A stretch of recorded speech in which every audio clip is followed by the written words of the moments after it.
အားလုံးပဲမင်္ဂလာပါကျွန်တော်နာမည်တော့ကောင်းသဖြစ်ပါတယ်ကျွန်တော်ဒီနေ့ပြောသွားမယ့်အကြောင်းအရာကတော့ digital marketing ကို step by step free ဘယ်လိုမျိုးလေ့လာလို့ရမလဲဆိုတာကိုပြောပြပေးသွားမှာဖြစ်ပါတယ်free ဆိုပေမဲ့ကျွန်တော်တို့အကုန်လုံး free တော့မဟုတ်ဘူးပေါ့လေနော်ဒီ internet ရှိဖို့လိုရယ်နောက်တစ်ခါကျဖုန်းဒါမှမဟုတ် laptop တစ်ခုခုရှိထားဖို့လိုပါတယ်နောက်တစ်ခါကျတော့ဗာလဲဆို self study လုပ်မဲ့သူတွေအနေနဲ့ဒီlearning consistent ရှိဖို့တော့လိုပါတယ်မဟုတ်ရင်ကျွန်တော်တို့ခါပြက်ပြီးတော့ဘာမှဘယ်မှမရောက်ဘဲနဲ့ဘာမှမလုပ်ဖြစ်လိုက်ပဲဖြစ်သွားမှာဆိုလို့ပါနောက်တစ်ခုကျပါလဲဆိုဒီချိန်မှာအားလုံးကအခက်အခဲဖြစ်နေတော့ဒီမှာကြက်တဲနေကြတော့ဒီသင်တန်းတွေနဲ့ပတ်သက်ပြီးတော့ဒီပတ်စံတွေမသုံးကြကြဘူးငွေကြေးတွေအကုန်မခံကြကြဘူးပေါ့လေအဲ့ဒီအတွက်ဒီဗီဒီယိုလေးကအတိုင်းအတာတစ်ခုတည်းအကျိုးရှိစေမယ်လို့ထင်ပါတယ်နောက်တစ်ခုကပါလဲဆိုတော့ကျွန်တော်က digital marketing မှာ content marketing social media marketing အဲ့ဒီဘက်ကလာတဲ့သူပေါ့လေအဲ့ဒါကြောင့်မလို့ကျွန်တော်က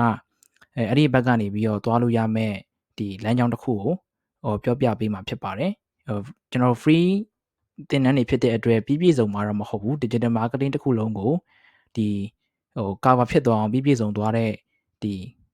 course တွေမျိုးတော့မဟုတ်ဘူးပေါ့လေကိုယ့်ဟာကိုယ်တစားလိုက်ဆက်ပြီးတော့အယုတ်ဆက်သလိုပေါ့လေတစ်ခုချင်းလိုက်တက်ပြီးတော့မှ okay နောက်ဆုံးကျတော့ကျွန်တော်တို့ဒီကျွမ်းကျင်သွားတဲ့အဆင့်ရောက်သွားတဲ့ပုံစံမျိုးပေါ့လေအဲ့တော့ဒီသင်တန်းတွေကအမှန်တမ်းပြောရင်ကျွန်တော်ကဘယ်လိုပြောလဲဒီအလုံးမလုံးခင်စတက်တာမျိုးတော့မဟုတ်ဘူးပေါ့လေကျွန်တော်တုန်းကတော့ကျွန်တော်ကဒီအလုံးလုံးနေနေမှာဒီသင်တန်းတက်ပြီးတော့ဒီကျွန်တော်ရဲ့ career ကို development လုပ်ခဲ့တာပေါ့လေဆိုတော့အဲ့တုန်းကလည်းကျွန်တော်တို့ဒီတချို့သင်တန်းတွေကဒီသင်တန်းတွေကအတိုင်းအတာတစ်ခုဒီအလုပ်ဖြစ်ခဲ့တယ်ပေါ့လေအဲ့ဒါကြောင့်ကျွန်တော်ပြန်ပြီးတော့ sharing လုပ်ပေးတာပါအဲ့တော့ဒီထဲမှာကျွန်တော်တို့ဒီ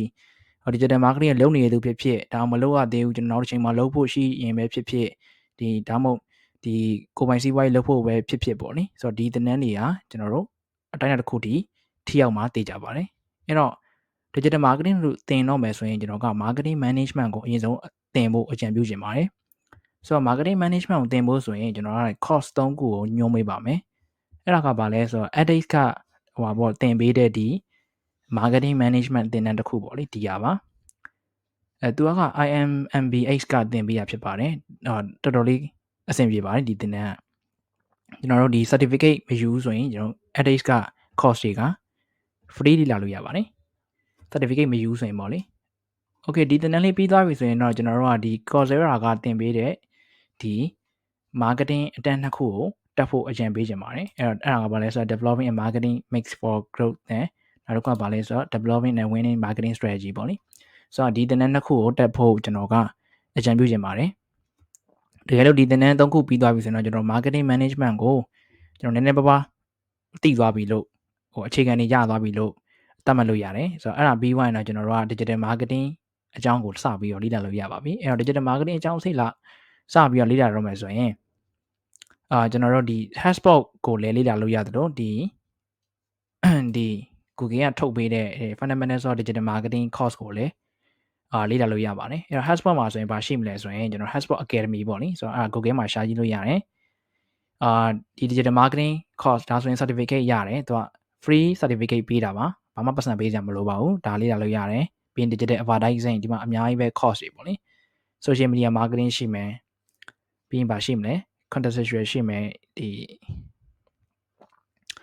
content marketing ရှိမယ် email marketing ရှိမယ် inbound marketing အကုန်ရှိရပေါ့လေဆိုတော့အကုန်ရှိပါတယ်ဆိုတော့ဒီမှာသွားပြီးတော့လေ့လာလို့ရပါတယ် okay ဆိုနောက်တစ်ခါကျတော့ဗာလဲဆိုခုန Google ကသင်ပေးတဲ့ဒီ fundamentals of digital marketing ပေါ့လေဒါကတော့ Google အကြောင်းကိုအဓိကထားပြီးတော့ပြောတာများတယ်ပေါ့လေအဲ့အတွက်တချို့ဟာတွေကလက်ရှိချက်ချင်းအသုံးချလို့ရခြင်းမှရမှာပေါ့ဒါပေမဲ့ဒီ knowledge အနေနဲ့သိထားရင်တော့ပို့ပြီးတော့ကောင်းတာပေါ့လေဆိုတော့အဲ့တော့ digital marketing ကိုသိအခြေအနေတွေကိုခြုံငုံပြီးတော့သိသွားပြီဆိုရင်တော့ကျွန်တော်တို့တစ်ခုချင်းစီကိုဖြုတ်ပြီးတော့လေ့လာဖို့အကြံပေးခြင်းပါတယ်ဥပမာဖြင့် Facebook marketing လေ့လာခြင်းနဲ့ဆိုရင်ကျွန်တော်တို့ဒီ Coursera ကသင်ပေးတဲ့ဒီ Meta ကိုယ်တိုင်သင်ပေးတာပေါ့လေ Facebook ကိုယ်တိုင်သင်ပေးတဲ့ဒီ social media marketing professional certificate ကိုလေ့လာလို့ရပါတယ်ဒီမှာကျွန်တော် enrollment ကကျွန်တော် free လုပ်လို့ရတယ်ပေါ့လေဆိုတော့ကျွန်တော်ဆိုလည်းဒီ Coursera ဆိုရင်ကျွန်တော်တို့ free ပဲလေ့လာတာပေါ့လေကျွန်တော်အဲ့အတွက် certificate တော့မရဘူးပြီးရင်တချို့ဒီ exam access တွေပါတော့မရဘူးပေါ့ဒါပေမဲ့ကျွန်တော် free လေ့လာလို့ရတယ်ဆိုတော့ဒါရင်ကျွန်တော်တို့လေ့လာပြီးသွားရင်ဆိုရင်တော့ကျွန်တော်ဒီ ဒီ Google Escape Shot ကမှာသွားပြီးတော့ဆက်ပြီးတော့လေ့လာလို့ရတယ်အဲ့ဒါဘာလဲဆိုတော့ဒီ Google Ads လေ့လာလို့ရမယ်ပြီးရင် Google Analytics လေ့လာလို့ရမယ်ပေါ့လေဆိုတော့အဲ့ဒါကြီးကျွန်တော်ဆက်ပြီးတော့သွားလို့ရတယ် Google Ads Manager အကြောင်း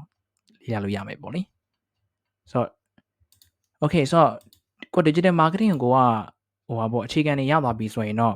ကိုကနောက်ထပ်ဘယ်နယ်ပယ်ကို emphasize လုပ်ချင်တာလဲပေါ့နိ content marketing ကိုဆက်ပြီးတော့လေ့လာချင်တာလားပေါ့လေဒါမှမဟုတ်ကိုကFacebook marketing ကိုဆက်ပြီးတော့လေ့လာချင်တာလားဒါမှမဟုတ်ကိုကဒီ Instagram marketing ကိုဆက်ပြီးတော့လေ့လာချင်တာလားပေါ့နိအဲ့တော့အဲ့လိုမျိုးဖြုတ်ပြီးတော့လေ့လာတတ်ဖို့လိုတယ် okay ကျွန်တော်ဒီ content marketing ကိုဆက်ပြီးတော့လေ့လာချင်တယ်ဆိုရင် Coursera မှာကျွန်တော် content marketing လို့ရိုက်ရှာကြည့်လို့ရတယ်အဲ့ဒါဆိုရင်ကျွန်တော်တို့ course ခဏလေးပါ line တိတ်မကောင်းတော့ okay ဒါ course တွေထွက်လာပြီပေါ့နိအဲ့တော့ course တွေကကြည့်လို့ရတယ်အဲ့ဒီမှာမှကျွန်တော်တို့ဒီကိုနဲ့တင့်တော်မဲ့ course မျိုးကိုလေ့လာလို့ရတယ်ကျွန်တော်ဒီမှာ content strategy for professional ဆိုရင်ဒီ course ဆိုလည်းကျွန်တော်တို့ကောင်းတယ်ပေါ့နိပြီးရင် the strategy for content marketing ဒီနှစ်ခုဆိုရင်တော်တော်လေးကောင်းတဲ့ course နှစ်ခုပါဆိုတော့ဒါကြီးလည်းဆက်ပြီးတော့လေ့လာလို့ရပါတယ်အဲ့တော့ကျွန်တော်ကအဓိက step by step သွားစေချင်တာပေါ့တစ်အချက် marketing management ကိုလေ့လာပါနှစ်အချက် digital marketing overall ပါလေဘယ်လိုမျိုးအခြေအနေတွေရှိလဲဘယ်လိုမျိုးအကြောင်းအရာတွေရှိလဲဘယ်လိုမျိုး fees တွေထပ်ပြီးတော့ခွဲထားလဲအဲ့လိုမျိုးလေ့လာပြီးသားပြီဆိုရင်တော့အဲ့ဒီအောက်မှာထပ်ပြီးတော့ကိုစိတ်ဝင်စားတဲ့နယ်ပယ်တစ်ခုချင်းစီကိုဆက်ပြီးတော့လေ့လာလို့ရရပေါ့လေကိုက content marketing ကိုစိတ်ဝင်စားရဆိုရင် content marketing ကိုဆက်ပြီးတော့လေ့လာကိုက social media marketing ကိုစိတ်ဝင်စားရ social media marketing ကိုဆက်ပြီးတော့လေ့လာကိုက media buying ကိုစိတ်ဝင်စားရဆိုရင် Facebook ads တို့ပြီးရင် Google ads တို့ဆက်ပြီးတော့လေ့လာဒါကကျွန်တော်တို့ဒီ website တွေကလည်းလေ့လာလို့ရတယ်လို့ကျွန်တော် YouTube ကလည်းလေ့လာလို့ရတယ်ပေါ့လေအဲ့တော့ website နဲ့ YouTube ကဘယ်လိုမျိုးအခြေအနေရှိလဲဆိုရင်ကျွန်တော် website တွေကတော့နည်းနည်းတော့သူကစနစ်ပိုကြတယ်ပေါ့နိစနစ်ပိုကြရဆိုတာကဒီ course alike သူနဲ့သူသိရမယ့်အပိုင်းတွေကိုသူကပြည့်စုံအောင်တော့ပြောသွားတယ်ပေါ့နိအဲ့အတွက်ကျွန်တော်တို့ဒီဘယ်လိုပြောမလဲအစီအစဉ်တကြတော့ရှိရပေါ့လေ YouTube ကကြဘယ်လိုမျိုးလဲဆိုတော့ကိုရှာနိုင်မှဘယ်လိုမလဲဟိုတစားဒီတစား like ကောက်ရတဲ့သဘောမှာရှိရပေါ့လေအဲ့တော့ဘယ်ဟာပဲလေ့လာပါအဓိကပညာရဖို့ပဲအရေးကြီးတာပါအဲ့တော့YouTube ကပဲလေ့လာလို့ရတယ်ကျွန်တော်ဒီ website တွေကလည်းစပြီးတော့လေ့လာလို့ရပါပြီ okay ဆိုတော့ဒီလောက်ဆိုရင်တော့ကျွန်တော်တို့digital marketing အကြောင်းကိုနည်းနည်းပါးပါးသိပြီးတော့အလုပ်လုပ်လို့ရပါတယ် okay ဆိုတော့ဒီနေ့ဗီဒီယိုကကျွန်တော်ဒီလောက်ပါပဲတကယ်လို့ဒီဗီဒီယိုနဲ့ပတ်သက်ပြီးတော့တစ်ခုရေးချင်တာရှိရင်အောက်မှာဆက်ပြီးအောက်မှာမှန်ပြီးသွားလို့ရပါတယ်ဒါမှမဟုတ်နောက်ဗီဒီယိုတွေဘယ်လိုမျိုး